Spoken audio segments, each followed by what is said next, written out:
What can I say? Of all the video games that have ever been released, Legend of Zelda 1986, by far my favorite. And the first time I beat it as a child was one of the greatest moments of my childhood. I mean, this took months, if not a year, to finally beat. I mean, of course, now I can do it in like an hour, but speedrunners can do it in 27 minutes, I hear. I did a video a few weeks back on this channel about the East Coast Peninsula is the secret clue from Eagle Level 1 maze dungeon.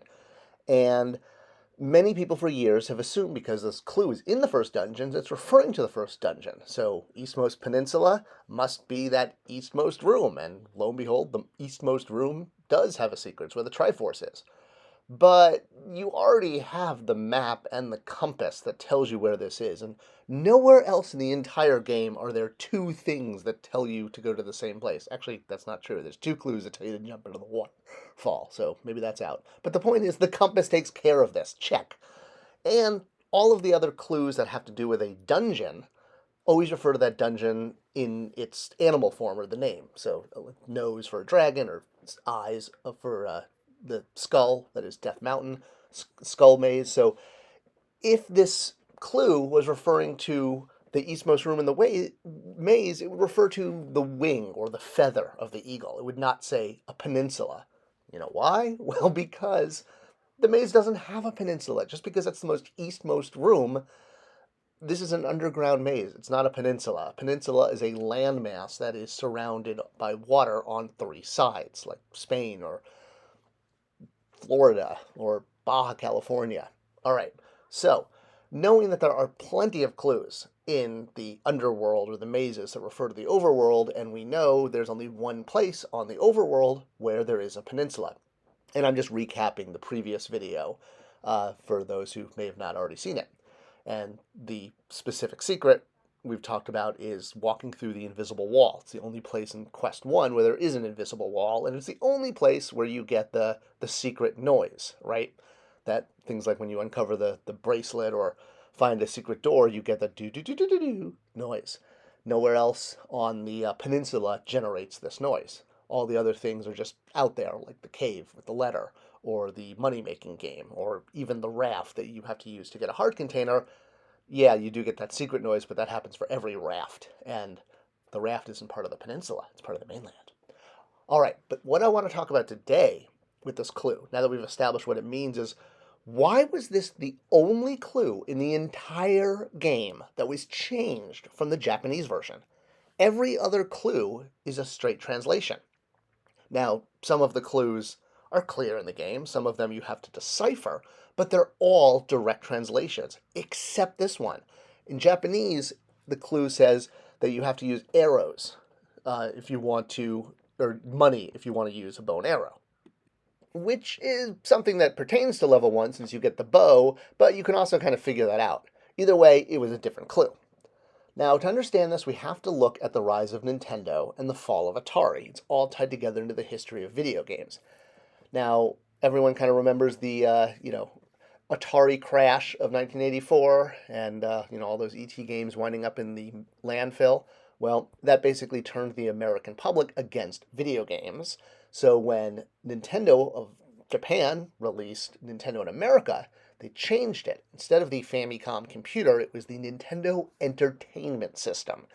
And it loaded front like a VCR. It came with a robot and a zapper, two controllers that could be unplugged.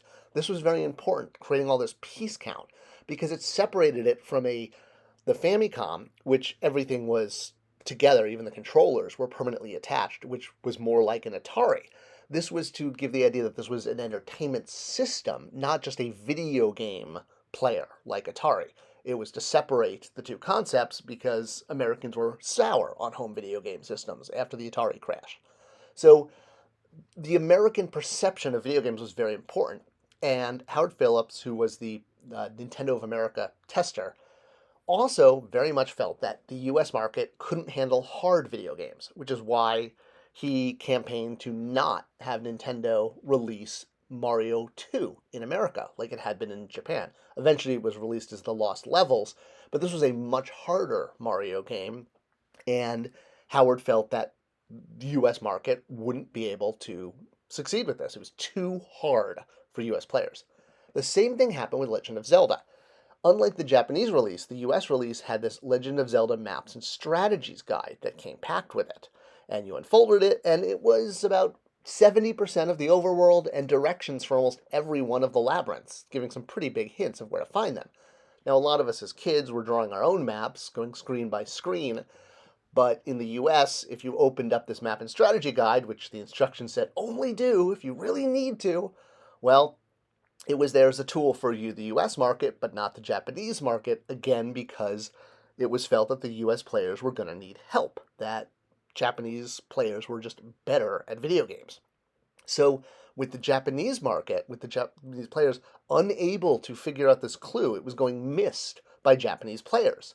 So when it came time for the Americanization of the game, it was thought, oh, well, if the Japanese players can't find this clue, the Americans are never going to find it.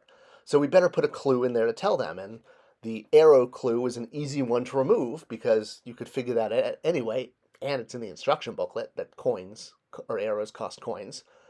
The other thing to think about is the fact that most of the clues had to be translated, and the translations weren't exactly perfect. So, for example, this old lady clue, go northwest, southwest to the Forest of Maze, really should be through the maze forest. So, yeah, translations left a lot to be desired. So instead of the eastmost peninsula is the secret, the clue probably was meant to be the eastmost peninsula has a secret. That might have really helped fans, because then they would have been like, oh, a peninsula has a secret that's probably on the land, not inside the labyrinth. So that is basically why we got this crazy clue. The Japanese market couldn't find the secret. The designers felt, well, the Americans are going to need help. We better give them a clue. And the clue wound up being a little obtuse for quite a few. But that quite literally is a YouTube video for another time. In fact, that's the one that led me to here. I'll link it at the end of this. So, I think also the thing that really leads to this conclusion is the fact that since this is the first clue in the first labyrinth, so many players just assumed the clue had to do with the labyrinth. It's the first one they ever encountered, so you hadn't yet encountered clues that were clearly talking about the overworld, like the waterfalls and things like that. And if you needed even more proof that it was dropped in at the end, it's the only clue with a blatant typo. All right, so that's kind of pulling all the threads together, balance of probability, and it got swapped out because Japanese players couldn't find the secret, so a shall we say, poorly translated clue dropped into the very first labyrinth has led to confusion over many years. And that's the whole story, and I'm sticking to it. Thanks for watching. Thanks for sharing. It's the best way to support this channel. And I'll see you guys in the next video.